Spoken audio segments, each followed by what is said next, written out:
यहाँ सब गिर रहा है और आप लोग अलग ही चिंतन में लगे हो।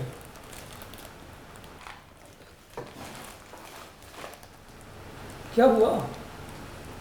अब सब ठीक है ना? बैठ।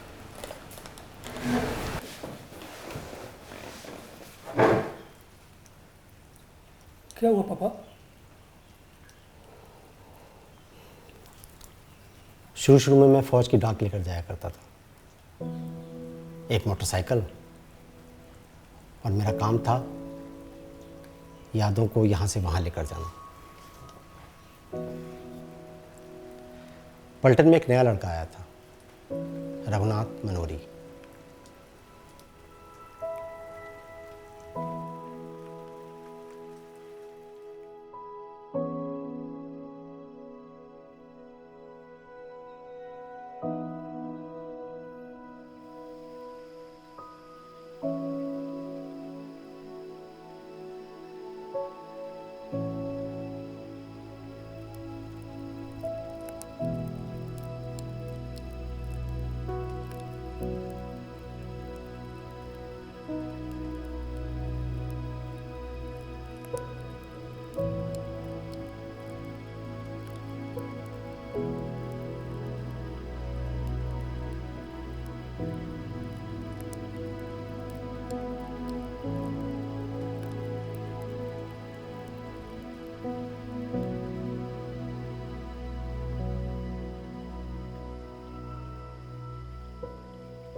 बद्रीनाथ से लाए हैं। भोलेनाथ का आशीर्वाद है।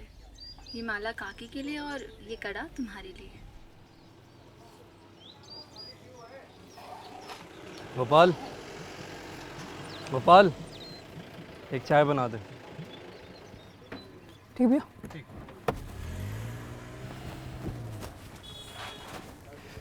भैया एक चाय मिलेगी? जी गोपाल,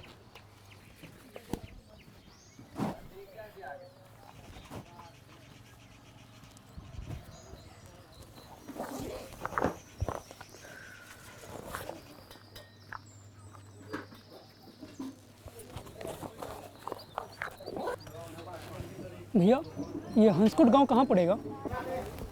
हंसकोटी में किसके यहाँ? जी नहीं, वो हंसकोट। जी, मुझे रघुनाथ मनोरी जी के यहाँ जाना है। रघुनाथ मनोरी के घर?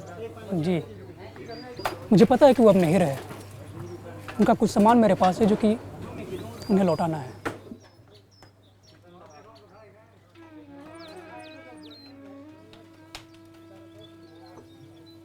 जिंदगी ने दिए कई छाले हैं, कुछ तेरे हाथों में, कुछ मेरे हाथों में पड़े हैं। वक्त से पहले ढलती शाम की दास्तां है तू, खुशियों से दूर पहाड़ों के बीच बसी, सुनाऊं मैं तेरी कहानी बिंदु।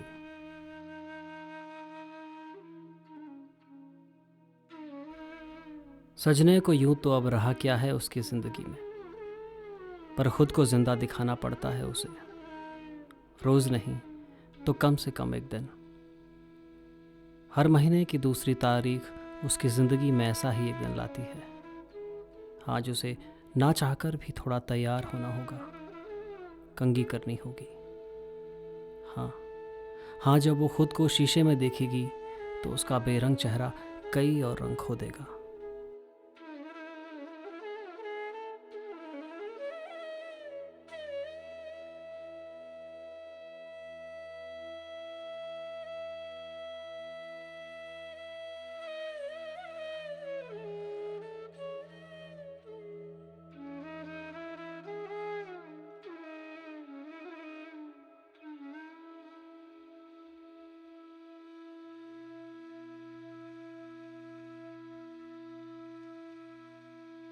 यूं तो उसकी तकदीर अब उसे बिंदी पहनने की इजाज़त नहीं देती, पर शायद ये उसके लिए बहुत ज़रूरी है।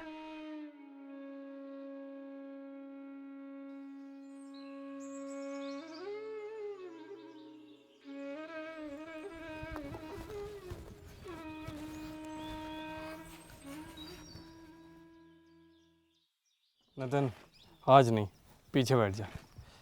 समझ यार, अरे पीछे बैठ जा ना। फिर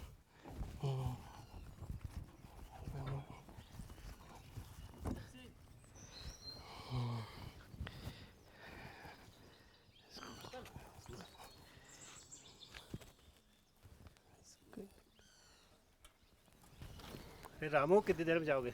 बस काका 10 मिनट में चलते हैं। 10 मिनट में जाओगे? छोटू चाय लगा यार एक। अरे काका, अरे क्या हो गया? अरे इधर ये सीट बुक हो रखी पहले। अच्छा, बुक हो रखी है। हाँ, आप बैठो आराम से पीछे वाली सीट पे। वो उनको उल्टी आती है ना, अच्छा, इस वजह से बुक करे। चलो कोई बात नहीं, जब उल्टी होती है तो आगे बिठा लो।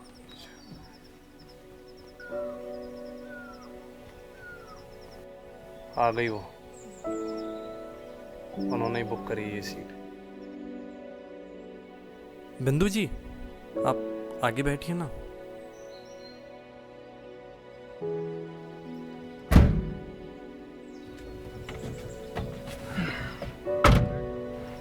बिंदु जी, आप हर महीने आगे बैठ के जाती हैं, पर आप हर बार भूल जाती हैं कि आपको आगे बैठना।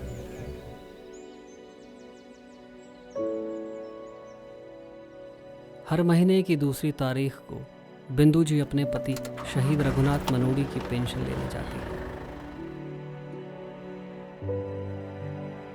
ऐसा नहीं है कि उन्हें इन पैसों से कोई मतलब है। लक्ष्मण की दवाइयाँ और राशन के बाद जो कुछ बच जाता उसे वो जिले के अनाथ आश्रम को दान कर देती।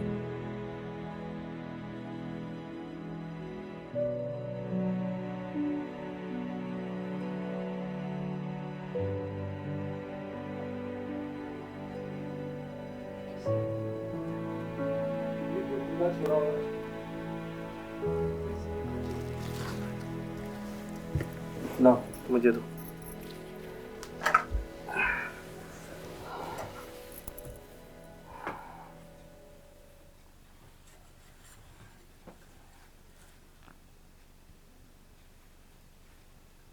क्या सोच रहे हो? सोच रहा हूँ कि माँ, बिंदु जी के साथ बहुत गलत हुआ ना। रामू, आधा गांव मनुज कहता है बिंदु को, पर मैं जानती हूँ कि कितनी सुशील लड़की है वो। तुम्हारा मतलब औरत ना। 12 साल का था रघु जब उसकी माँ भी गुजर गई। परिवार तो रहा नहीं, पर खुद की जिम्मेदारी ने रघु को वक्त से पहले बड़ा कर दिया। सुबह पत्थर तोड़ता, दिन में स्कूल और शाम को भर्ती की तैयारी करता। उसकी मेहनत रंग लाई और वो भारतीय फौज में भर्ती हो गया। कुछ साल बाद उसकी ज़िंदगी में एक और खुशी आई, बिंदु।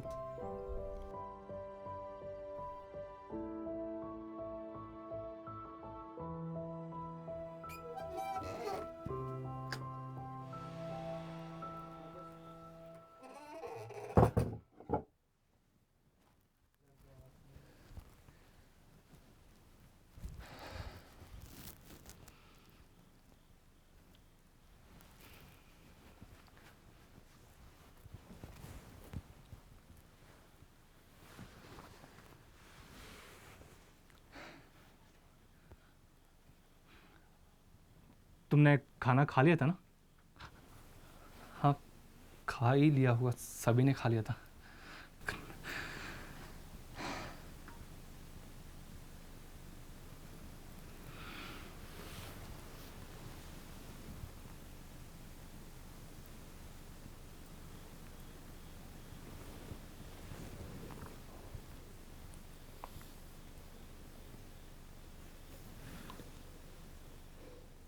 तुम बहुत खूबसूरत हो। मेरा मतलब, तुम्हें कुछ पूछना है मुझसे? आप जो भी बताना चाहें।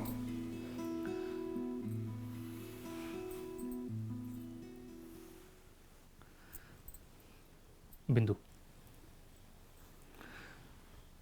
तुम तो सब जानती हो कि बचपन में ही मेरे माँ बाप गुजर गए। बुआ ने पाल पोस कर बड़ा किया, लेकिन वो भी नहीं रही। एक काकी है जिनके साथ अच्छा रिश्ता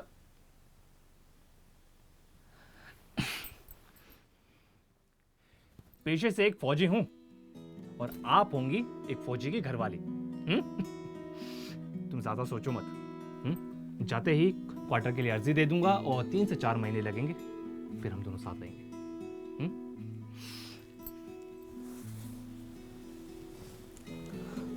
हम अपना नया परिवार बना लेंगे। बेशक।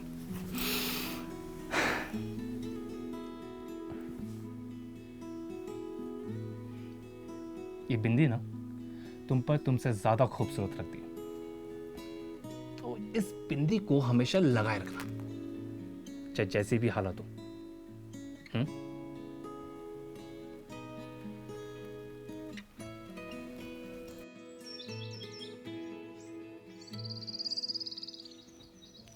ध्यान से। हाँ काकी, काकी आशीर्वाद दीजिए मुझे और बिंदु को। काकी, एक आप ही हैं अपना कहने के लिए, तो चले आए आपका आशीर्वाद लेने। बाकी सब ठीक? भैया मैं भी तो हूँ। अरे रमन, इनसे मिलिए, ये हैं आपके देवर। उम्र में आपसे बड़े हैं पर रिश्ते में आपसे छोटे। बाकी क्या चल रहा है?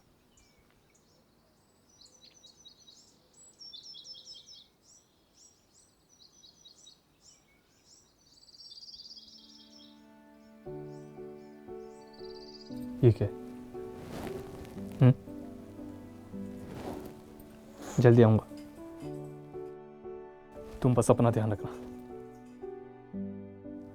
कहा ना, जाते ही क्वार्टर के लिए अर्जी दे दूंगा, बस 3 से 4 महीने तो लगेंगे, फिर हम दोनों साथ में रहेंगे।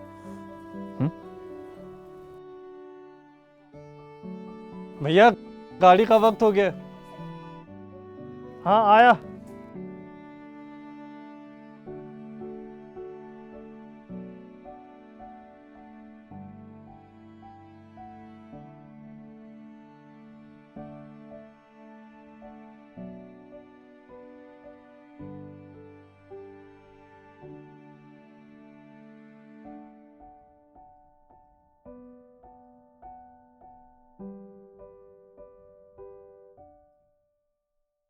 रघुनाथ अपनी ड्यूटी चले गए और बिंदु यहाँ अपने घर को बनाने में लग गई।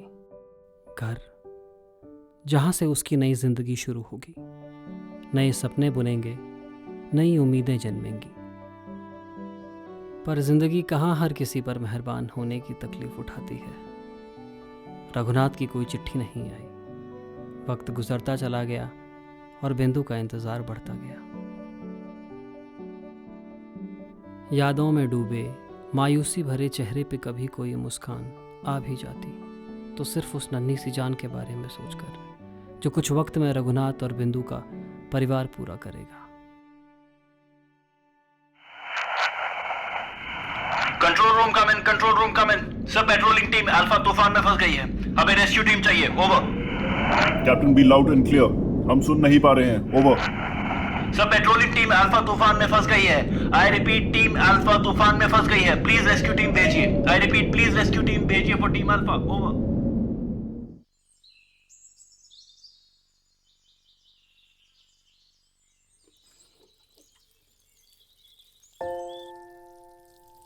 करीबन 8 महीने गुजर जाने के बाद खबर आई कि घाटी में आए बर्फीले तूफान में कुछ सिपाही लापता हो गए हैं। उन्हें बहुत ढूंढने की कोशिश हुई पर कुछ पता नहीं चला। कुछ वक्त बाद उन्हें शहीद घोषित कर दिया गया। रघुनाथ भी उनमें से एक था।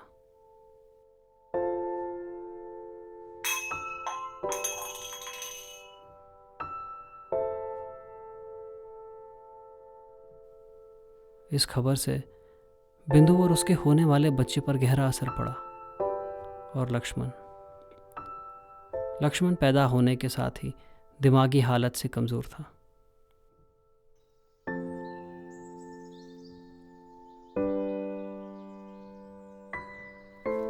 अरे भाई जी,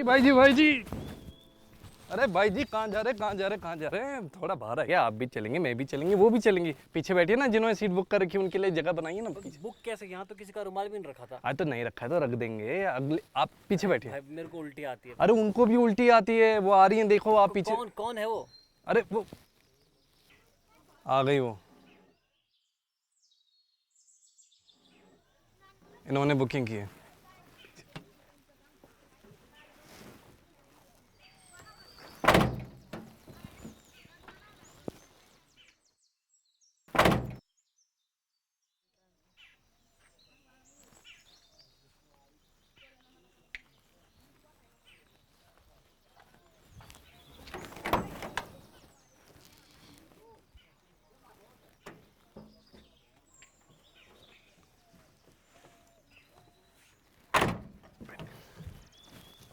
छोटू इधर आ, चले जा, शाबाश।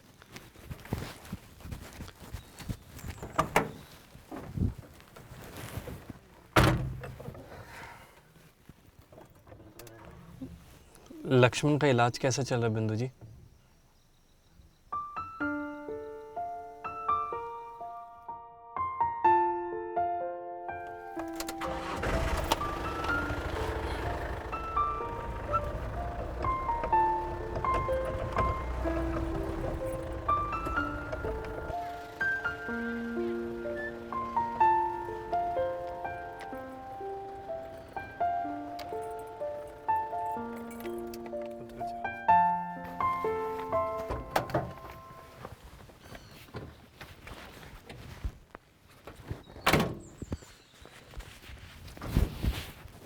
गांव ऊपर ही है।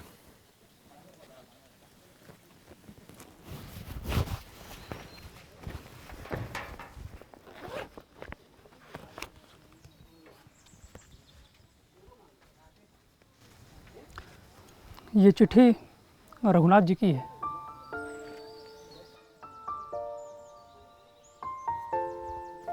ये रघु भैया की चिट्ठी है? 2 दिन पहले ही मेरे पापा को मिली।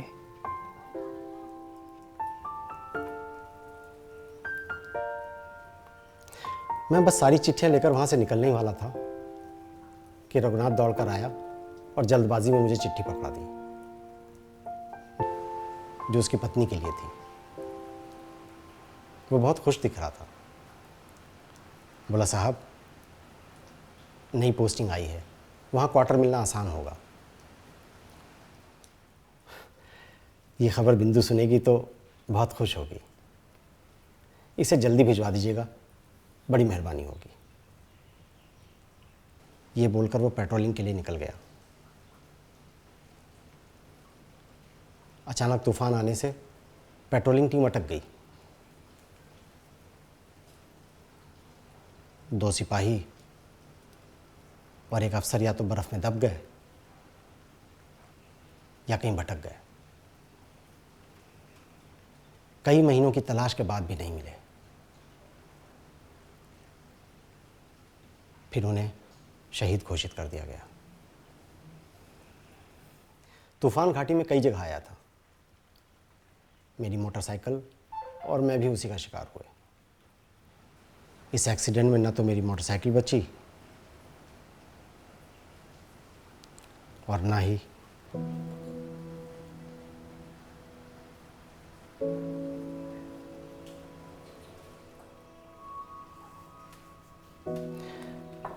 जब सारा सामान घर आया तो जो मोटरसाइकिल में था वो भी उन्होंने भिजवा दिया। मैंने कभी देखा नहीं, हालत ही ऐसी नहीं थी।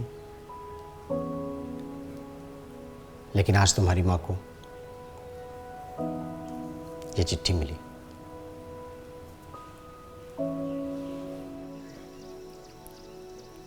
एक चिट्ठी के इंतजार में तड़पते देखा है मैंने उन्हें। किसी की ज़िंदगी में इतनी तड़प, इतना दुख कैसे लिखा हो सकता है? रमन, मैं समझ सकता हूँ, पर उस वक्त हालात किसी के साथ नहीं थे। अब मुझे ये समझ नहीं आ रहा कि ये चिट्ठी मैं उन्हें कैसे दूँ। तुम उन्हें ये दे देना। कल ही की बात है।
इससे पहले कि आंसू आंखों का दामन छोड़ दे, बिंदु की जिंदगी ने उसका साथ छोड़ दिया।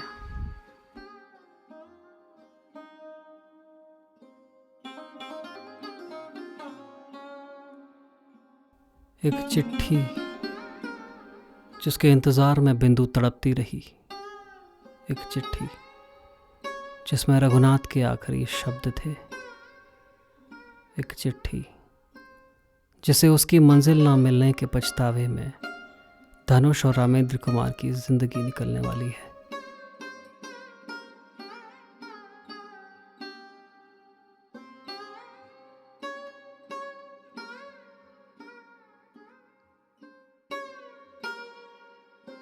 प्रिय बिंदु, आशा करता हूं कि तुम खुश और सुखी हो। मुझे दुख है कि मैं तुम्हारे साथ ज़्यादा वक्त नहीं बिता पाया, लेकिन तुम दुखी मत होना, मेरा इंतज़ार करना। मैं बहुत जल्द तुम्हें लेने आने वाला हूँ।